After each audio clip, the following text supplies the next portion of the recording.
¿Qué tal? Saludos amigos y bienvenidos a Sal y Luz en Canal Diocesano de Televisión.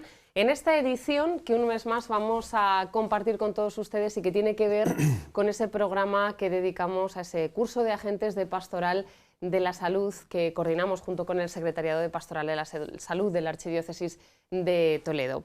Hoy, para centrar nuestra atención en un tema que encontramos recogido en la nueva Carta de los Agentes Sanitarios, que por cierto seguimos en estos programas que estamos haciendo para televisión, un tema muy importante, un tema con el que comienza esta nueva Carta de los Agentes Sanitarios, denominado engendrar, o mejor dicho, un tema que tiene que ver con el inicio de la vida. Y para ello contamos con la presencia del doctor en medicina Ricardo Abengozar, que está con nosotros. También es profesor de Humanidades Médicas en la Universidad Francisco de Vitoria. Ricardo, ¿qué tal? Bienvenido.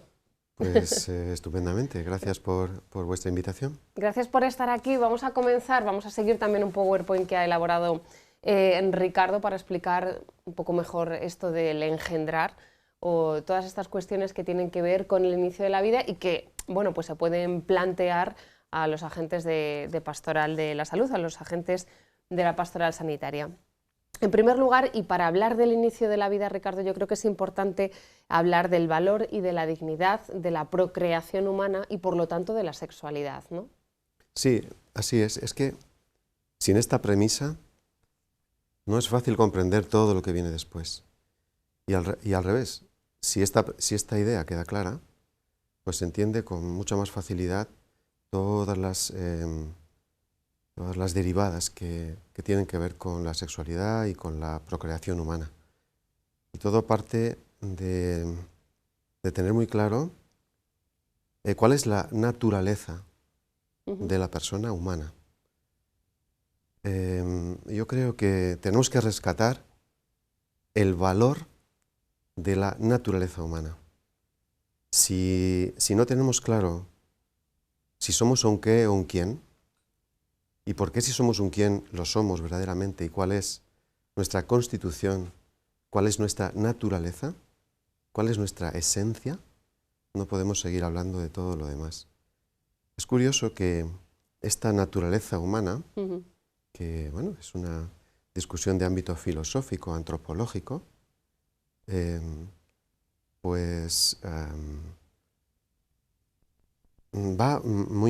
muy respetuosa con lo que la Iglesia Católica entiende que es la persona y entiende que es la sexualidad. Es que es curioso cómo la antropología filosófica, que es no confesional, coincide perfectamente con la idea de naturaleza humana que tiene la Iglesia, ¿no? Así que podemos hablar desde las dos perspectivas, ¿no? Sí, en esta diapositiva, no sé si la están viendo. Sí. Bueno, yo hago hincapié en que la dignidad ontológica, es decir, aquella que el hombre tiene por el hecho de ser persona, nos lleva a reflexionar sobre cuál es la estructura ontológica de la persona. Gabriel Marcel es un filósofo francés del siglo XX, a mí me gusta mucho.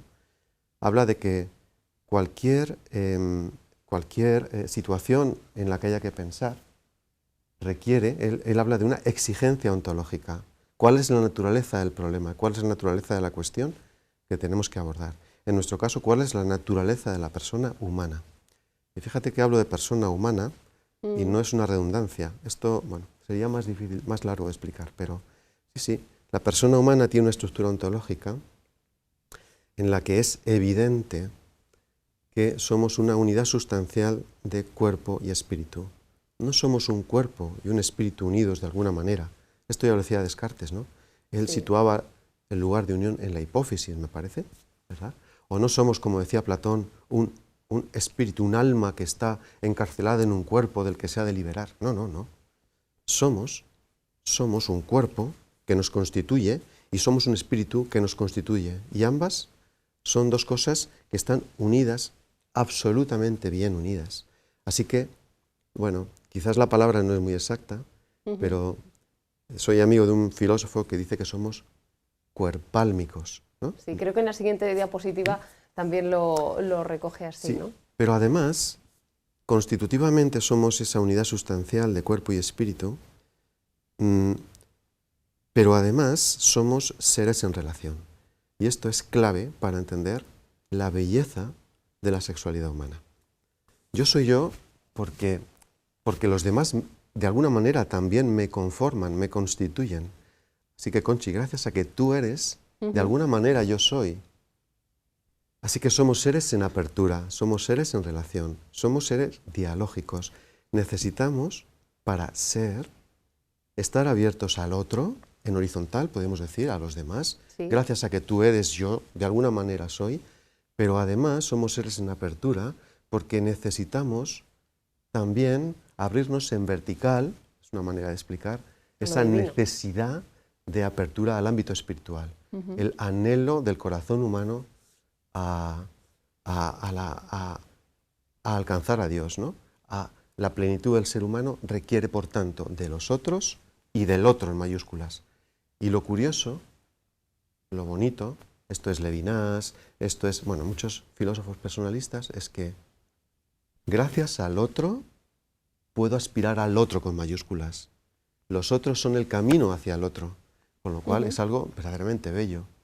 Es una manera de conducirse por la vida, dando valor a los otros como camino para alcanzar al otro con mayúsculas. Así que ante el otro, fíjate, ante el otro, dice Levinas, dice, ante el otro, ante el rostro del otro, el rostro no es la cara, el rostro es la apertura al misterio del otro.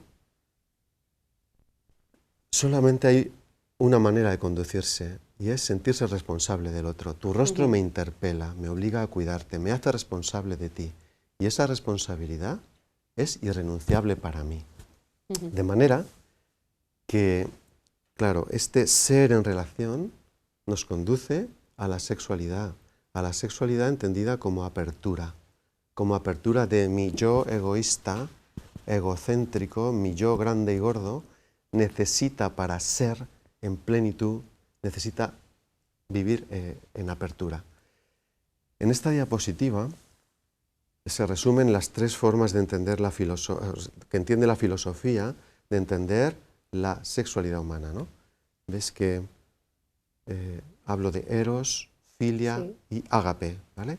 El eros sería una forma de entender la sexualidad en la que el acto sexual está vacío, solamente bueno, se entiende la sexualidad como un medio de satisfacer el propio deseo, de manera que se utiliza al otro, se le despersonaliza, se le trata de forma inhumana, porque lo único que pretendo es utilizarle como un objeto para mi satisfacción.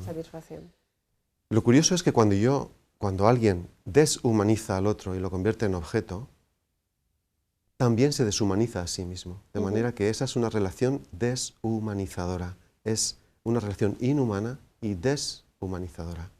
¿Bien?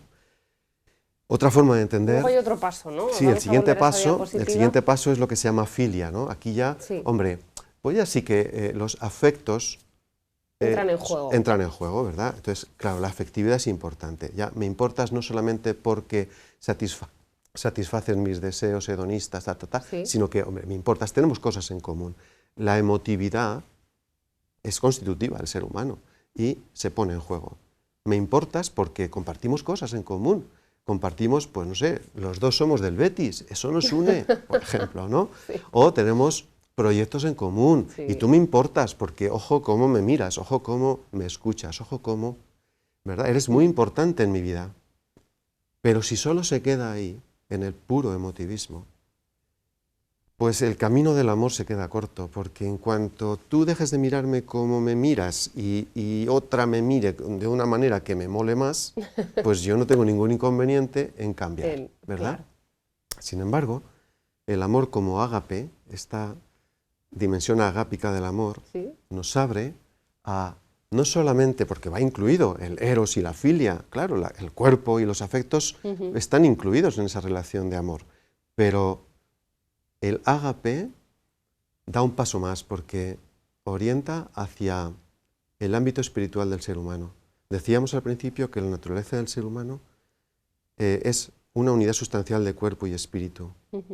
En el ágape se incluye el ámbito espiritual, de manera que yo libremente decido, en mi libertad, decido amar a la persona amada.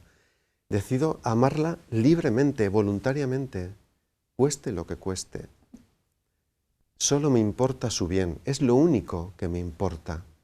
De manera que es una autodonación de todo lo que soy, de todo lo que tengo, de mi cuerpo y de mi espíritu, que busca el bien de la persona amada. Entonces, esto introduce unos matices, unos colores y unos aromas en la sexualidad que la hacen verdaderamente bella. Y esto solo es posible en el matrimonio entre un hombre y una mujer, por la complementariedad necesaria que no se observa en otras formas de, llamémosle matrimonio, llamémosle familia, llamémosle como queráis. Serían como tres consecuencias, las tres consecuencias que veíamos en la diapositiva anterior de exclusividad, fidelidad, dimensión unitiva, si queréis, y volvemos dimensión a esa procreativa, me claro, parece que es. El amor como ágape pues es exclusivo, exige exclusividad. Pero esto es antropología, esto no es religión. Sí. Exige fidelidad. No hay más que ver qué pasa cuando alguien le es infiel a otro alguien. Desde el punto de vista antropológico se liaba, ¿no? La Tercera Guerra Mundial o algo parecido. ¿Veis que no estoy hablando de religión, sino solo de antropología, ¿verdad? Así que esa exclusividad y esa fidelidad forma parte de la belleza del amor como ágape. Por lo tanto, la promiscuidad no se entiende. Es una forma de entender. No entra, o sea, claro. Es que no se entiende porque la promiscuidad invalida el amor como ágape, entendido como donación, autodonación agápica. Todo lo que soy es para ti y solo para ti, ¿no? Entonces, bueno. Y además, pues nos abre a un par de dimensiones del amor humano que son verdaderamente bellas, ¿no? Que son la dimensión unitiva y la dimensión procreativa, en la que, bueno, estas son dos dimensiones que adquieren su máximo en el matrimonio cristiano, ¿no? La dimensión unitiva, si puedes pasar la diapositiva. A ver, a nuestros compañeros. No sé si, la siguiente diapositiva. Bueno, esta dimensión unitiva me parece preciosa porque es entender, en el matrimonio cristiano es entender que uno está hecho para el otro para la una, y Dios en medio. Dios está en medio porque Dios ya pensó a mi esposa para mí antes de que yo existiera, y la ha pensado como mi ayuda adecuada para que yo alcance la plenitud, la santidad, ese anhelo profundo de Dios que hay en el corazón humano. Y al revés, yo también he sido pensado como la ayuda adecuada para mi esposa, para ese crecimiento, ese camino que haremos juntos, para alcanzar la plenitud, para alcanzar esa necesidad, ese anhelo de Dios que está inserto en el corazón humano. Bueno, esto es San Agustín, ¿verdad? Bueno, San Agustín y la experiencia propia de mucha gente, ¿no? Así que fijaros qué bonito esa dimensión unitiva, ¿verdad? Dios en medio y los cónyuges en torno a Dios. El ámbito espiritual complementa, forma parte también del ámbito corporal en la sexualidad. Y Dios está presente como necesario para este camino hacia la plenitud, ¿no? La dimensión procreativa pues es también preciosa porque antes decíamos que el hombre es un ser en apertura, así que no solo que nos abrimos en autodonación completa al cónyuge, sino que además la sexualidad humana también está abierta a un tercero. Ese tercero es nada menos que el hijo, con lo cual esta es una dimensión bellísima que cuando, bueno, se impide, pues bueno, el cuadro no sale tan bonito. La obra de arte es verdaderamente bella cuando no coarta esta dimensión de apertura a la vida de un tercero, ¿no? Por lo tanto, pues ya lo decía Juan Pablo II, ¿no? En esta diapositiva que aparece, ¿no? La transmisión de la vida humana es simultáneamente un hecho natural y sobrenatural, biológico y metabiológico o espiritual. Así que ingredientes necesarios para que la obra de arte sea absolutamente bella, ¿no? Luego en esta primera parte del engendrar, en la carta la nueva carta de los agentes sanitarios, Ricardo, se habla de la fertilidad. En este programa Vamos a hablar de la fertilidad, de las técnicas de reproducción, vamos a hablar también de la naprotecnología. Pero bueno, por seguir avanzando, vamos a comenzar por aquí, por la fertilidad, qué es la regulación de la fertilidad, qué son los métodos naturales. Háblenos de si son eficaces, porque bueno, lo vamos a ver, creo que tiene estadísticas, ¿no?, comparativas también, porque lo que sí que es cierto es que hasta ahora han tenido como muy mala fama, ¿no? Pero vamos a empezar, si le parece, por esto de la regulación de la fertilidad. ¿Qué es la fertilidad? A ver, entendiendo la sexualidad, ¿verdad?, con esa dimensión procreativa, bueno, ya el Génesis decía, ¿no?, crecer, multiplicaos y... Sí. Bien, bueno, pues en esa necesaria relación de apertura a un tercero, que hace más bello el cuadro, la obra de arte, ¿verdad?, tenemos que hablar de fertilidad. La fertilidad es aquello que permite que un matrimonio pueda tener descendencia. Aunque la fertilidad está disminuyendo muy velozmente en los últimos tiempos. Y hay muchas razones que lo explican. Muchos factores. Muchos ¿no? factores. Mira, por ejemplo, la edad de mayor fertilidad de una mujer es los 21 o 22 años. A partir de esa edad disminuye de forma rápida cada año.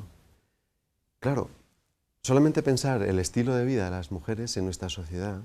Con 20, 21 años. Claro, es que la gente está, pues no sé, estudiando, no ha terminado los estudios, no tiene un trabajo, no tiene una situación. Bueno, también es verdad que somos mucho más exigentes en esto que hace unas décadas, ¿no?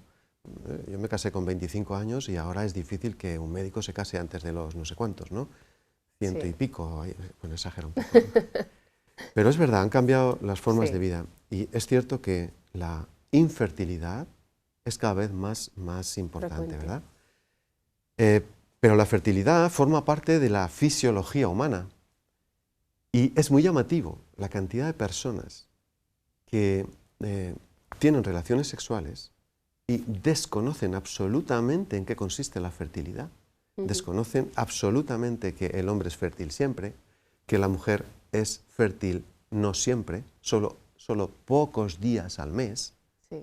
Entonces, este desconocimiento, bueno, está presente y nadie hace nada, bueno, nadie no, muy poca gente hace algo para que para que una mujer y un hombre conozcan qué es la ovulación, cuáles son los días fértiles, cuáles son los días no fértiles. Y esto es muy importante a la hora de hacer una planificación de paternidad responsable, a la hora de saber, pues, que en estos días, si tienes relaciones, las probabilidades de que tu mujer se quede embarazada son muy altas. Son muy altas, sí. Y en estos días son cero, pero cero patatero. Eso hay que conocerlo. Y esa fertilidad es buena, o sea, esta fertilidad humana es buena. Deberíamos amarla, deberíamos conocerla, deberíamos respetarla, vivirla, claro. Si no hacemos eso, pues nos estamos saltando a la torera algo muy importante.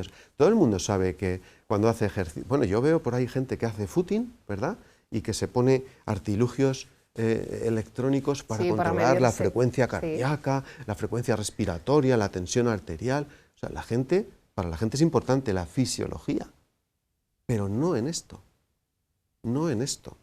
Además es curioso porque con las soluciones que se le da al tema de la fertilidad, la responsabilidad no es compartida.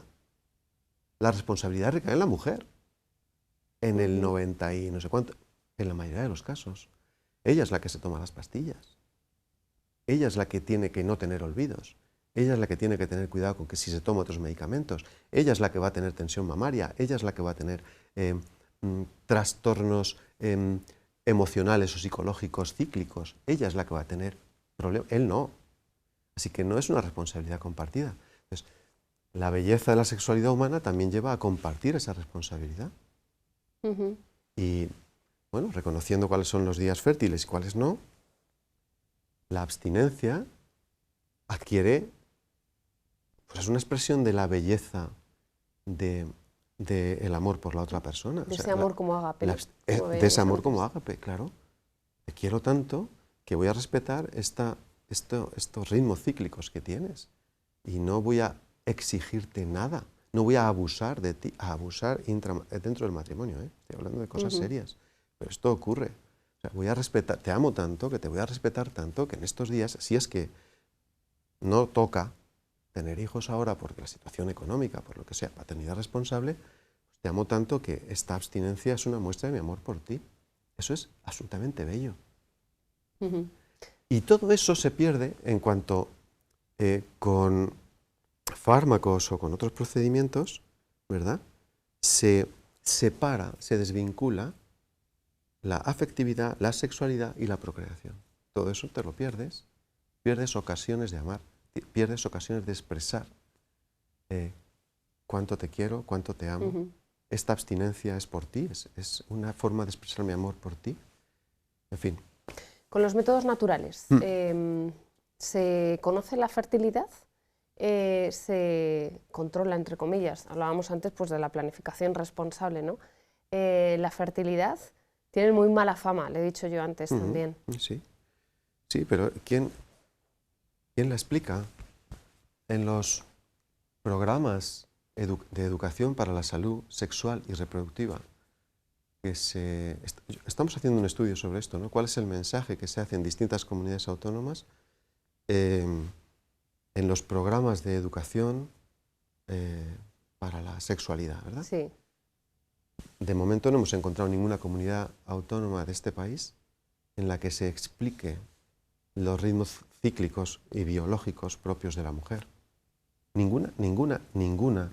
Entonces, bueno, claro, esto parece lamentable, ¿no? Parece lamentable que se hable de sexualidad y ni siquiera se sepa qué es la ovulación o qué es la regla o cuáles son los periodos fértiles. Pero conociendo esto, amando esto como una cosa propia de la naturaleza humana, claro que se puede controlar muy bien la fertilidad. Cuando sí y cuando no conviene por paternidad responsable tener hijos, claro que sí. Y de hecho, las cifras que se han publicado en revistas científicas, las cifras de tasas de éxito son muy altas. Hay una diapositiva por ahí en la que las recojo, ¿no? Estamos hablando de similares a las que se obtienen con las... Ahí está. Aquí está, ¿veis? Estamos hablando de 100%, 97%, 98,8%, 98%, etcétera, etcétera, ¿eh?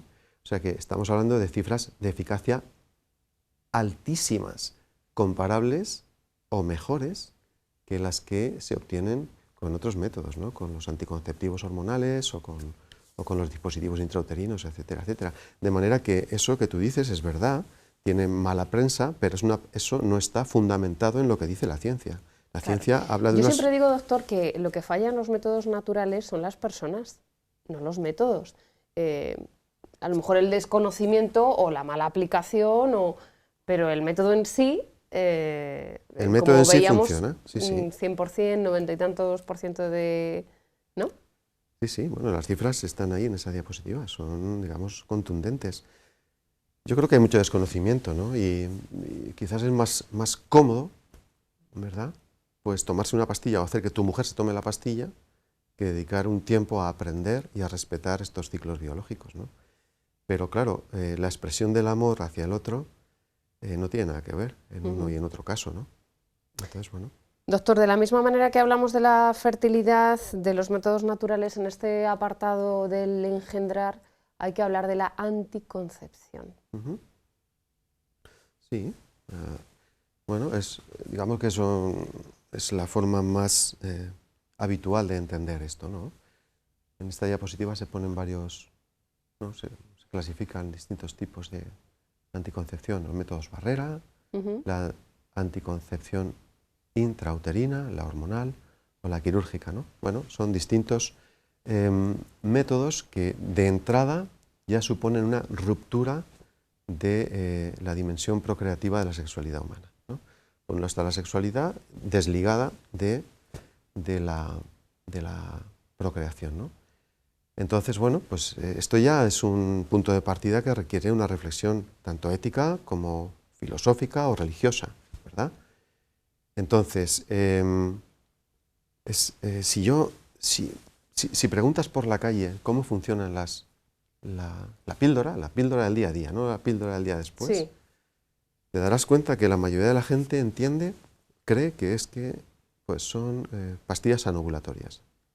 Anovulatoria quiere decir que no permite la ovulación. No permite la ovulación, por tanto, aunque se tengan relaciones sexuales, no es posible generar un embrión humano, ¿verdad?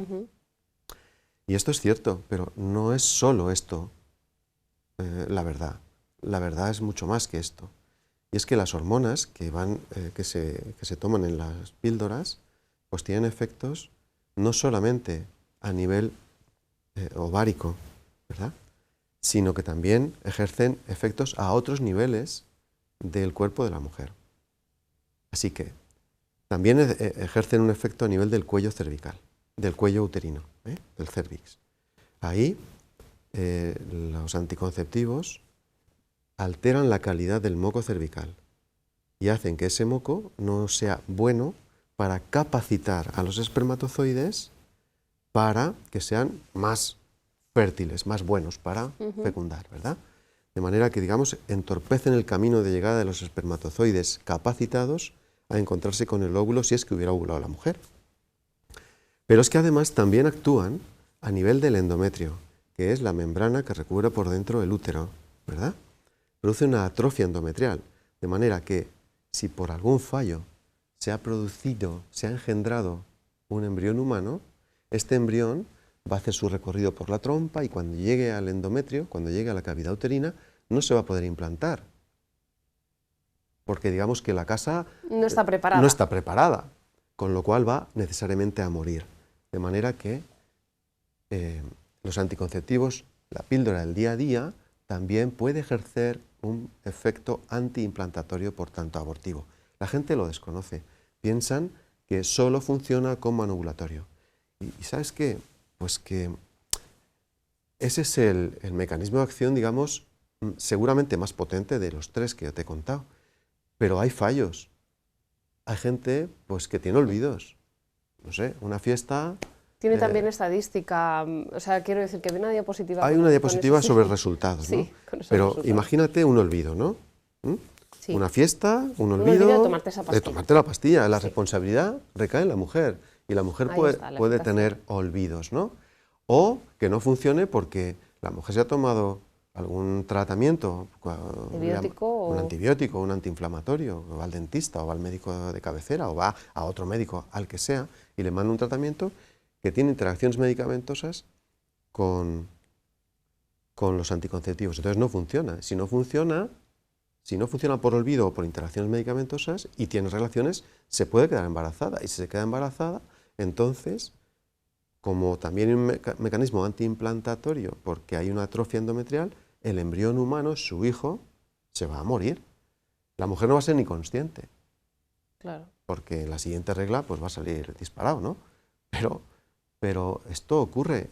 Esto creo que es una responsabilidad de los médicos de avisar, de advertir que esto pasa. El médico tiene la obligación de informar de cuáles son los mecanismos de acción de un fármaco cuando se los toma una mujer, y más si ese fármaco puede tener connotaciones importantes desde el punto de vista moral. Así que hay que informar a la gente, ¿no? Mire, vamos a dejar aquí esta primera parte del programa y luego hablamos precisamente de la responsabilidad, de la responsabilidad y del papel que juegan aquí los agentes de Pastoral de la Salud en todo esto. Enseguida volvemos.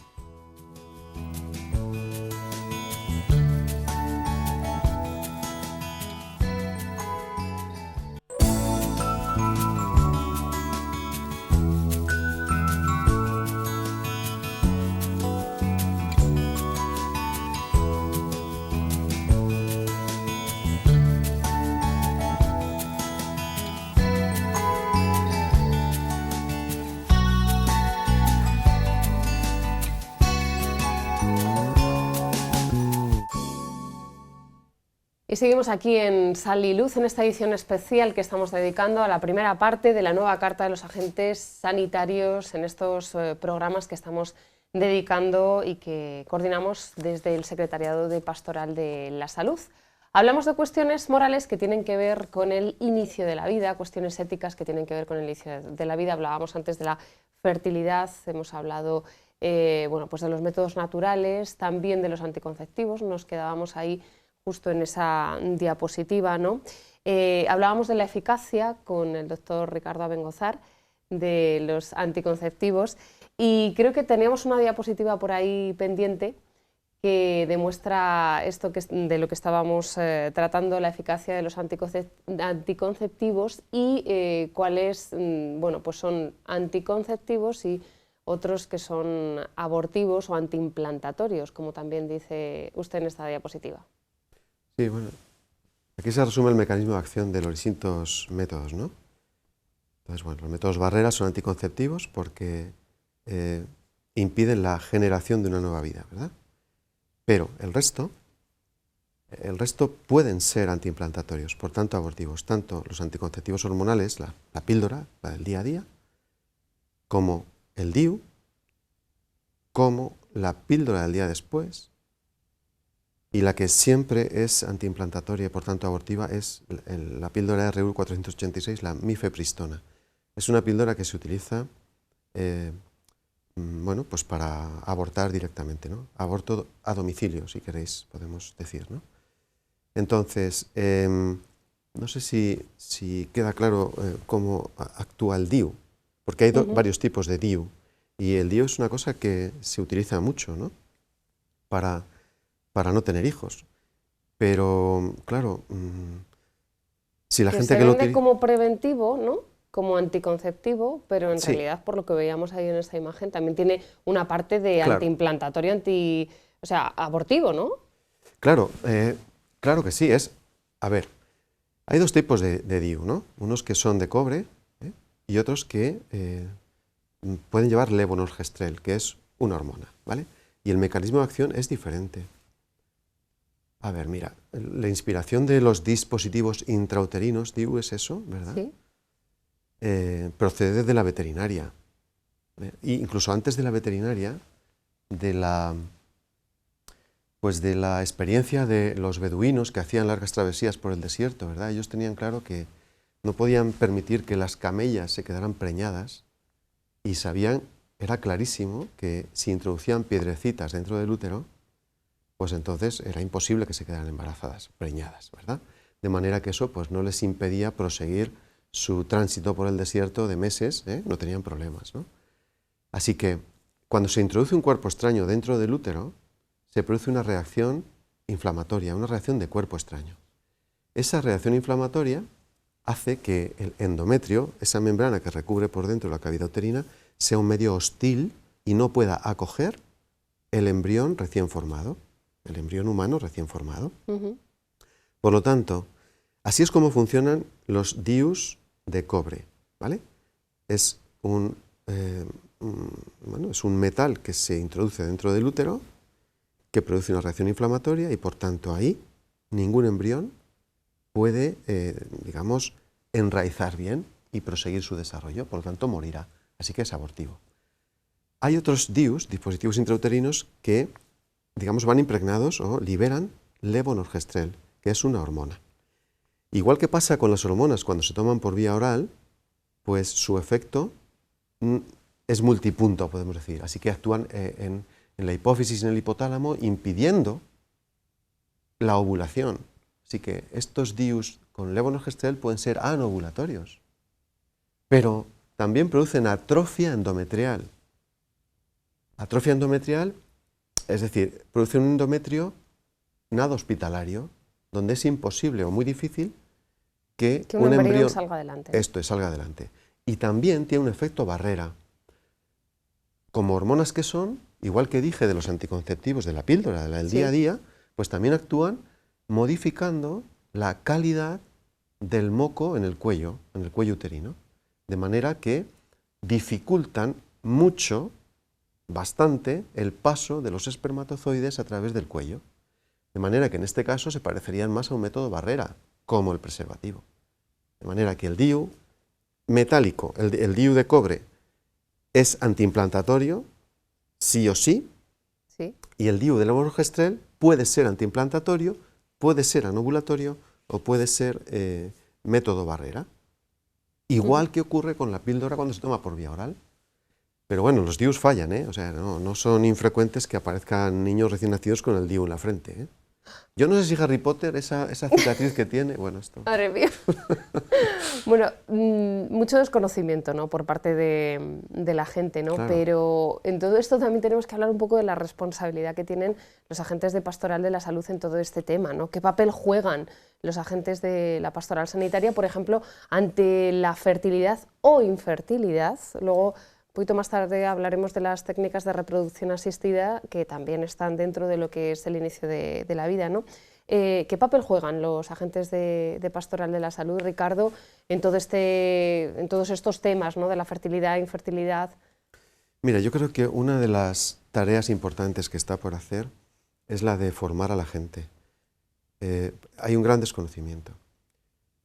Y los médicos, cualquier médico, los que están dentro de la Pastoral de la Salud, como los que no, tienen la obligación de informar. Mira, hoy se habla mucho del respeto al principio de autonomía. Y se llega a entender, mal entendido, que respetar el principio de autonomía es satisfacer los deseos del paciente. Pero esto no es así. Entender bien el respeto al principio de autonomía significa que el médico tiene que hacer todo lo posible porque el paciente sea un agente autónomo. Es decir, que sea capaz de decidir después de haber sido adecuadamente informado.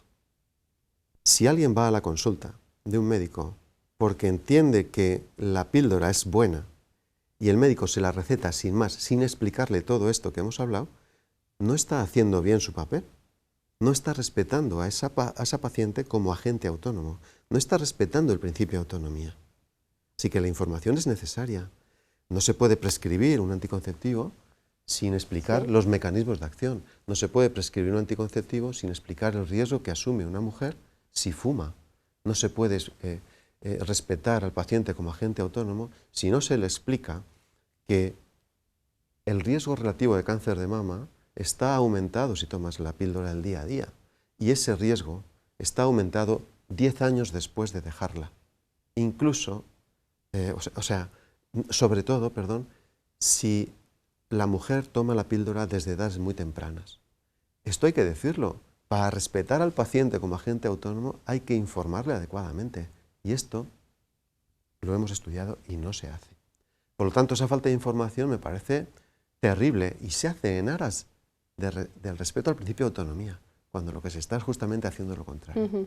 La gente necesita saber para decidir, pero claro, si hurtas información relevante, pues no le estás respetando como agente autónomo.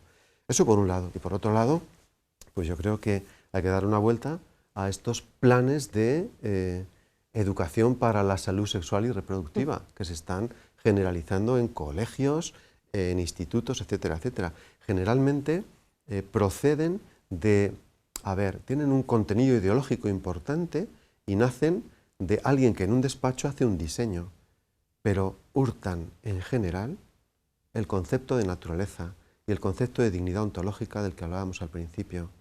Esto no se tiene en cuenta, de manera que lo que vale es el deseo, no la exigencia ontológica, esa de que hablaba Gabriel Marcel. Eso da igual. Y esto, claro, a mí me parece que aquí la Pastoral de la Salud tiene tarea, pero tarea, ¿no? Importante. Muy importante. Digamos que lo importante es el fin y los medios con los que lleguemos. Eso es, esto es. Pero el fin justifica cuestión. Los medios, esto es lo que hay que pensarse, ¿no? Esto es una máxima en filosofía, ¿no? ¿El fin justifica los medios? Pues... Bueno, cuando hablamos del principio, del inicio de la vida, pues tenemos que hablar de las técnicas de reproducción asistida, que hoy día pues están tan extendidas. No sé si la píldora de después... La píldora del día después, ¿se ha quedado claro? Es que no hemos hablado de ella, creo. No sé si... Sí. No, te lo digo porque, a ver, suele ser también levonorgestrel, la misma hormona que va... Con el DIU. Con el DIU, con hormona, ¿no? El DIU Mirena se llama, ¿verdad? Es levonorgestrel. Una dosis de 1.500 microgramos. Es una barbaridad. Es una barbaridad que además se dispensa sin receta y sin control médico. Al principio, cuando salió, los médicos nos opusimos, hubo un gran revuelo y una importante objeción de conciencia, ¿no? Porque decíamos, ¿pero qué? ¿Cómo va a recetarse esto sin control? Bueno, el caso es que, como había pegas, pues ahora es de venta libre en farmacias, sin receta médica, ¿vale? O sea, no te recetan un ibuprofeno sin receta médica y sin embargo sí la píldora al día después. Porque, ¿qué efectos puede tener, doctor? A ver, se promovió su uso porque era evidente que iba a disminuir las tasas de aborto. Ya. ¿Vale? Pero después de los años que lleva usándose, más de 10 años, se ha comprobado que esto no es cierto. No solo que no ha disminuido por esa causa, sino que ha aumentado. Aparte que no se puede cuantificar el número de abortos que, Claro. se producen por la toma de la píldora al día después. Pero también tengo que decir que la píldora del día después no es solamente abortiva, puede no ser abortiva. Si la píldora del día después se toma antes de la ovulación, entonces puede ser anovulatoria. Aquí está puesto, ¿no? ¿Ves? La parte amarilla de la píldora del día después es que puede ejercer un papel anovulatorio. Anovulatorio si se toma antes de la ovulación, pero si se toma alrededor de la ovulación o unos poquitos días después, entonces sí que funciona como antiimplantatorio, por tanto abortivo. Luego otra cosa, ¿no? Lo que viene en el prospecto es que la eficacia es del 80% o más. Eso no se ha corroborado por ningún estudio. Los estudios posteriores a su comercialización ponen de manifiesto que la eficacia es del como máximo 60%. O sea que falla en al menos un 40%. Esto es algo que la gente lo tiene que saber, pero como se vende sin receta, ningún médico puede informar. Pero cuando se opusieron, dice Los usted que médicos, cuando sí. salió pues, hubo pues, una reacción por parte de algún... De la Organización Médica Colegial en Sí. concreto, ¿no? Pero porque, ¿qué efectos puede tener para la salud de la mujer? Aparte de lo que ya hemos estado comentando, ¿no? Estamos hablando que es un fármaco, entonces... Pues, a ver, piensa que es como 30 veces más que el levonorgestrel que puede llevar una píldora del día a día. Y que, como no hay control, pues cada fin de semana, cada sábado, sabadete, me estoy ¿Sí? explicando, ¿no? Sí, sí, sí. Pues cualquier mujer puede ir a la farmacia, a la suya, de su barrio o a la del barrio del vecino y comprarse la pastilla. De manera que es una macrodosis de levonorgestrel. Efectos, pues todos los secundarios a este tratamiento hormonal. Tensión mamaria, problemas psicológicos, en fin, y con cero control médico.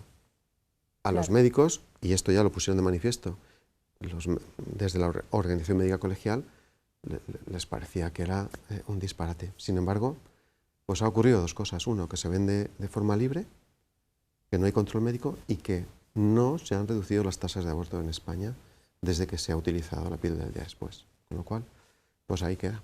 Bueno, ahora si hablamos de las técnicas de reproducción asistida, que como decimos pues están muy, pues yo creo que muy implantadas ya y en nuestra sociedad muy, bueno, pues muy usadas también, ¿no?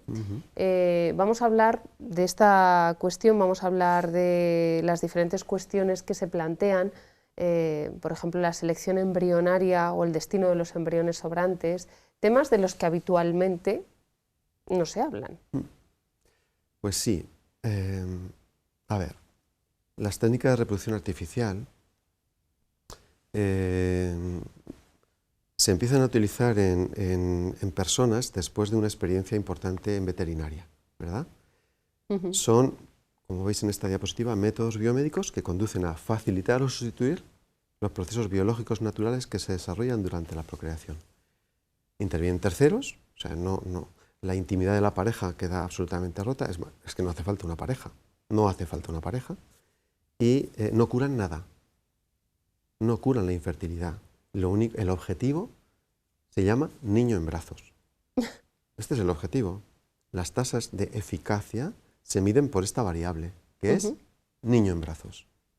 De manera que, bueno, pues la gente acude en parte engañada por la falsa publicidad de las clínicas que publicitan unos resultados extraordinarios que para nada se ajustan. Los tenemos también bueno, esta es una diapositiva en la que, ¿veis en la parte izquierda? Sí. Pongo de manifiesto que, bueno, en España actualmente nacen aproximadamente el 10% de los niños que nacen lo hacen mediante técnica de reproducción asistida. ¿Vale? El 10%. Sí, el país del mundo donde esta cifra es más alta, más que en Estados Unidos. En España tenemos 6 veces más clínicas de fertilización in vitro que en Estados Unidos. No en números absolutos, pero sí en relación con la población española, ¿vale? Sí. De manera que en España esto se ha convertido en un mercado muy importante. Porque no solamente se llevan a cabo estas prácticas en la sanidad pública, sino que la sanidad privada ha visto aquí pues, un nicho de mercado muy importante. Hasta el punto de que grandes grupos, no voy a decir nombres, pero grandes grupos sanitarios de este país, ¿vale? El 70% de sus ingresos tienen que ver con la reproducción asistida. Con lo cual, claro, fijaros de lo que estamos hablando. O sea, estamos hablando de muchos millones de euros, muchos millones de euros. Pero bueno, a lo que voy. Lo que empezó utilizándose como un procedimiento para parejas infértiles, ya hemos hablado cómo decae la fertilidad a partir de los 21 o 22 años, pues ahora, pues estos mercados insaciables, ¿verdad? Pues se han abierto a otras posibilidades, ¿no? Entonces, pues no sé, es llamativo, por ejemplo, su empleo no en parejas infértiles, sino en parejas homosexuales, que claro, obviamente, pues necesitan, una pareja homosexual masculina necesita gametos femeninos para, además, la derivada de la necesidad de los úteros de alquiler. O una pareja homosexual femenina necesita, pues, gametos masculinos, porque si no es imposible que esto ocurra, ¿verdad? O no hace falta ni siquiera vivir en pareja. Vale que una persona sola, hombre o mujer, tenga dinero suficiente como para bueno, encargar que se le engendre un niño o una niña, y esto, bueno, pues es un mercado ahí. Un mercado también de gametos, ¿no? Hay empresas, estoy pensando ahora mismo en una empresa danesa, ¿vale? Que se ha especializado en preparar pues pedidos de esperma que la mujer hace por internet. Sí, sí. O sea, con un manual de autoaplicación, de manera que una mujer que viva sola, que no, ni en pareja ni nada, o sea que esto da igual, pues hace el pedido por internet, entonces le llega a casa pues no sé, pues es un paquete donde está ultra congelado el esperma y pues un librito de instrucciones con el método de aplicación. Ese esperma la mujer lo puede elegir en función de las características del donante. No puede conocer la identidad del donante, eso está prohibido, pero sí puede elegir pues, que la edad del donante, puede elegir la profesión del donante, si es universitario o no es universitario, todo esto se puede elegir. Y se puede incluso elegir, o sea, reconocer la voz del donante, porque en esa página web hay audios con la voz del donante. Con lo cual, bueno, pues hasta este punto estamos llegando, ¿no? O sea, esto es así. Y aunque las clínicas se niegan a que esto sea de autoaplicación domiciliaria, ¿quién va a impedir a una mujer hacer un pedido por internet y autoaplicárselo en casa, ¿no? Bueno, quiero decir, se rompen barreras importantes y... Sí. ¿Qué es lo que no se habla de la reproducción artificial? Por ejemplo, he citado yo la selección embrionaria, el destino de los embriones sobrantes, la reducción embrionaria. ¿Usted habla de esto? Me gustaría que lo explicase. Mira, en esta diapositiva quiero poner de manifiesto esto que dices tú de la selección embrionaria, ¿verdad? Veréis, cuando una mujer llega a una clínica de reproducción asistida, bueno, pues es sometida a un tratamiento hormonal, es un tratamiento de estimulación ovárica. El objetivo es conseguir, con ese tratamiento de estimulación ovárica, no que madure un óvulo, sino muchos óvulos. Te hablo de 8, 10, 12. Tengo una amiga que fue, ella dice, víctima de estas clínicas, que se hizo 3 tratamientos de estimulación ovárica y en cada uno consiguieron 16 embriones, o sea, perdón, óvulos, ¿vale? Esos óvulos son fecundados con esperma. Hay 2 técnicas, así, ¿no? La FIVET y la ICSI. Bueno, esto da igual. El caso es que se producen un número importante de embriones, que son todos hijos de esa mujer, ¿vale? Pero, claro, no se implantan todos los embriones, los 8, 10 o 16, como en el caso de esta mujer, sino que se implantan, bueno, En la ley española actualmente el máximo es 3 embriones, ¿vale? Con esto lo que se pretende es que los resultados sean mejores. El resultado hemos dicho que es valorar la valorable es niño en brazos, algo así, porque es lo que, ¿no? Sí. Niño en brazos. Entonces, si implantamos 3, las posibilidades de que alguno llegue a término pues son más altas que si solo implantamos 1, ¿verdad? Con lo cual, bueno, entonces, de esos 8, 10, 12, 16 embriones, ¿cuáles implanto? Entonces, lo que se hace es que se seleccionan, se establecen categorías de seres humanos en fase embrionaria. Se categorizan por su morfología, por su aspecto, por su movilidad, ¿sí? De manera que se establecen 4 clases, A, B, C y D. Los guays son los de tipo A. Esos son los que tienen posibilidad de ser implantados. Los otros, los B, C, D, son menos válidos, valen menos. Por tanto, su destino es el congelador. No me sirven. Date cuenta que estamos hablando de seres humanos. Decir que hay seres humanos sobrantes o que no me sirven, tiene unas connotaciones morales muy importantes. Claro, ¿cuál es el destino de esos embriones? Claro, el destino es al congelador, a menos 196 grados. Algunos de esos van a ser utilizados como puro material biológico para investigación. Porque cuando la gente tiene ya su niño en brazos, si es que lo consigue, en general la mayoría de las parejas se desentienden de sus hijos, que son embriones sobrantes. Ya consiguen su objetivo, que es niño en brazos, lo demás ya el resto les da igual, ¿no? Les da igual. De manera que después de 5 años en el congelador, la clínica, que te cobra 500 euros al mes por gastos de mantenimiento, al año, pues puede disponer de ellos para lo que quiera. Y disponen de tus hijos para otros fines. Es fuerte, ¿eh? Bueno, pero estamos con que hemos implantado 3. Sí. ¿Vale? Hemos implantado 3. Y entonces llega el médico y le da la buena noticia a la mamá. Señora, qué alegría, los 3 se han agarrado ahí como 3. Ya, ¿sí? pero a lo mejor no quería 3. ¿Pero qué dice? Yo no quiero 3, pero es que me da... Bien, pues no se preocupe, va a ser sometida a una reducción embrionaria. ¿Y esto qué es? Un aborto. Es un aborto selectivo. Selectivo. Pero ¿quién decide de los 3 o de los 2? ¿Quién decide qué embrión va a ser eliminado? ¿Y qué embrión va a tener posibilidades de seguir hacia adelante? ¿Quién? ¿La mamá? ¿El médico? El doctor, claro. Fuerte, ¿no? ¿Es tarea del médico valorar quién de esos embriones tiene derecho a seguir viviendo? Esto me recuerda a otros tiempos. Sí. Me recuerda a Auschwitz. ¿Sí? Bien. ¿Y dejar esa responsabilidad a la madre, que está tan contenta porque por fin, ¿vale?, está gestando? Y ahora, no, señora, usted si quiere solo uno, dígame qué 2 reduzco. Es un eufemismo brutal. Lo que habla es de un aborto selectivo. ¿Os dais cuenta que son, una vez que se rompe desde el punto de vista ético una situación de esta, nos conduce a otras de difícil solución? El destino de los embriones sobrantes, esos que viven en el congelador, ¿qué hacemos con ellos? Desenchufar el congelador es chungo. Sí. Pero mantenerles ahí no es inhumano.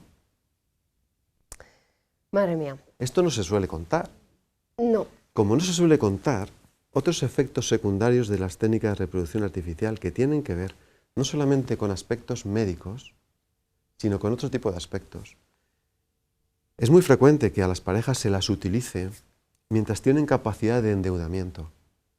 Porque esto es caro, ¿eh? Y a veces, con la obcecación de quiero ser madre, lo cual es muy legítimo, ¿eh? Pero con esa obcecación, la mujer, o quiero ser padre, o el hombre, son capaces de andar caminos muy complicados, de endeudamiento tras endeudamiento. Pero no solamente la ruina económica, es que también la ruina moral. Porque uno puede cerrar los ojos a la evidencia, pero luego algún día los abre y se hace consciente de la realidad, de sus embriones que están en el congelador, de cuántos embriones de esos han muerto por el proceso de descongelación, de qué pasó con aquel embrión que es reducido. Por cierto, en la diapositiva, esa que aparecen 2 embriones, uno niño y otro niña, sí. Esta, os dais cuenta que aparece tachada el embrión niña. Y es que en la mayoría de los casos en que hay un gemelar y uno es niño y otro es niña, en la gran mayoría, te hablo de cerca del 90% de los casos, el reducido es la niña. Esto es fuerte, ¿eh? Sí. Bueno, no tenemos, es que se nos ha acabado el tiempo y nos queda una cuestión muy importante de la que quisiera hablar, que son las alternativas que se plantean a la reproducción asistida, a las técnicas de reproducción artificial, que es la naprotecnología. ¿Qué es? Sí, pues mira, bueno, una alternativa es la adopción y la otra es la naprotecnología. Sí. La naprotecnología es una palabra que viene de la tecnología de la procreación natural, Natural Procreation Technology, ¿vale? Esto surge hace varias décadas en Estados Unidos por el profesor Hilgers, a quien tengo la suerte de conocer, y que lo que procura es afinar el diagnóstico de la infertilidad en matrimonios que quieren tener hijos, afinando las técnicas diagnósticas y también los tratamientos para que sí sea curativo, no como las técnicas de reproducción artificial que nunca son curativas, sino para que sean curativas, de manera que una vez curado el problema, pues ese matrimonio pueda tener todos los hijos que quiera, ¿verdad? Entonces, los protocolos de estudio son diferentes a los protocolos de estudios de la infertilidad a los que la ginecología convencional nos tiene acostumbrados, y hace mucho hincapié en el reconocimiento de lo que decíamos antes del ciclo biológico de la fertilidad propia de la mujer. Se basan en un método que se llama método Creighton, es un método propio de Hilgers, de este médico, ¿verdad?